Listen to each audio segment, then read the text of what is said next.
అండి welcome to lucky garden. నేను పరమేశ్వరి అండి. ఈరోజు నేను మంచి మీకు నచ్చుతుంది అనుకుంటున్నాను వెట్ చికెన్ బిర్యానీ చేద్దాం అనుకుంటున్నాను. ఈరోజు ఆయిల్ వేసానండి. నెక్స్ట్ వెంటనే మనం చికెనే వేసుకోవాలి. 1 కప్పు చికెన్ ఉండాలండి. ఒక గ్లాస్ ఇదిగోండి, 1 గ్లాస్ బియ్యము. ముందు చికెన్ వేసుకోవాలి. ఈ ప్రాసెసింగ్ అవుతుండగా మనం మాట్లాడుతున్నాం. ఇవ్వండి చికెన్.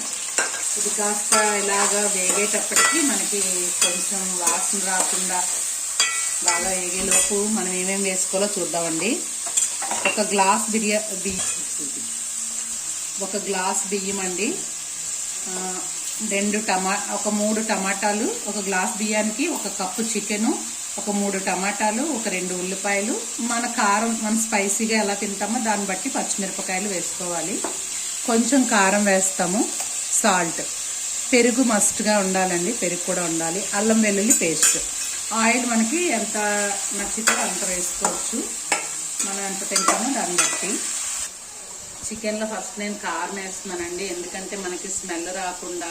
నేను మామూలు మా ఇంట్లో అన్నీ వేసుకుని ఆడించుకున్న కారమే వేస్తానండి. ఆ కారము మన ఇష్టము, మనకి ఎంత నచ్చితే అంత.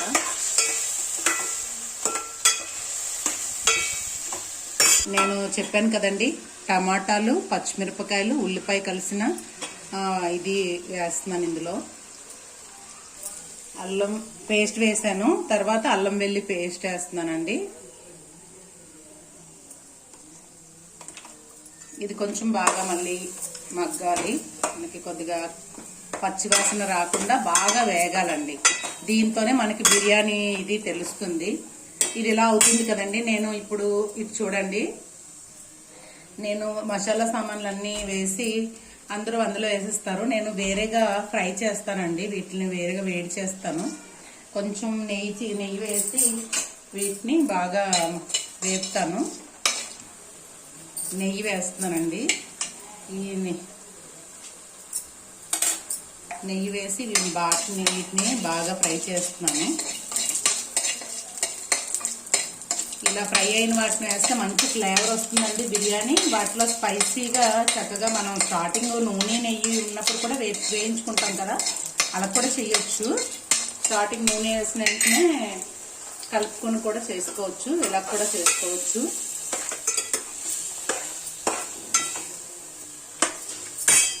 ఇప్పుడు వీటిని నేను ఇందులోకి వేసేస్తున్నానండి.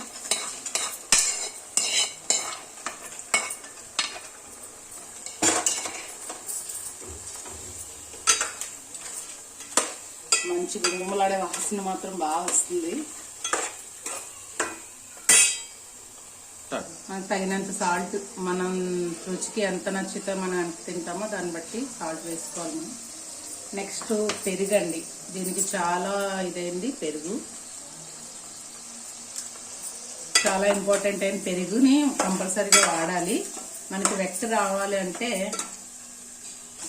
మనకి బిర్యానీ వెట్గా ఉండాలంటే కంపల్సరీగా పెరుగు ఉండాలి.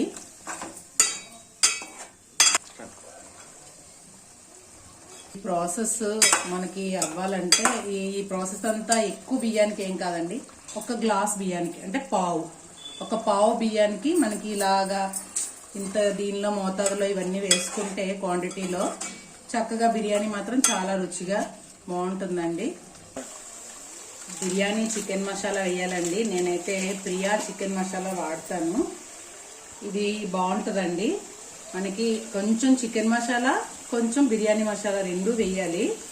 వేస్తే మనకు ఒక హాఫ్ చిన్నది టీ స్పూన్ ఉంటుంది కదా, దాంతో చికెన్ మసాలా, దాంతో బిర్యానీ మసాలా 2 వేసి ఇక బియ్యం వేసేద్దామండి.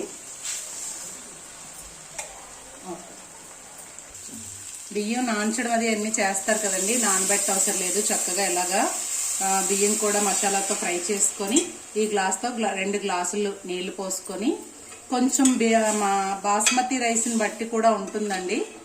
మనకు వెట్టే గనుక ప్రాబ్లం లేదు, కాస్త 2 గ్లాసెస్ కంప్లీట్గా వాడచ్చు వాటరు. ఓకేనండి, బిర్యానీ రెడీ అయిపోయి ఉంటుంది. ఇందాక మూత పెట్టేసుకున్నాం కదా, చూసారా వెయిట్ కూడా నేను మనకి దంచుకునేది ఇది ఉంది కదండి, దీన్ని నేను అమలు దస్తాను కూడా దీని మీద పెడతాను. కొంచెం వెయిట్కి తొందరగా దమ్ బిర్యానీ అవుతుందని. ఇలా చూడండి చక్కగా రెడీ అయిపోయింది. లోపల కూడా వెట్ ఉంది. ఇలాగా చక్కగా ముక్కలతో ప్లేట్లో తీసుకుంటే సర్వ్ చేసుకుంటే గుమ్మగుమ్మలాడే wet biryani, chicken biryani ready అయిపోయింది. ఓకేనండి, అందరూ ట్రై చేయండి. Okay, bye, happy gardening.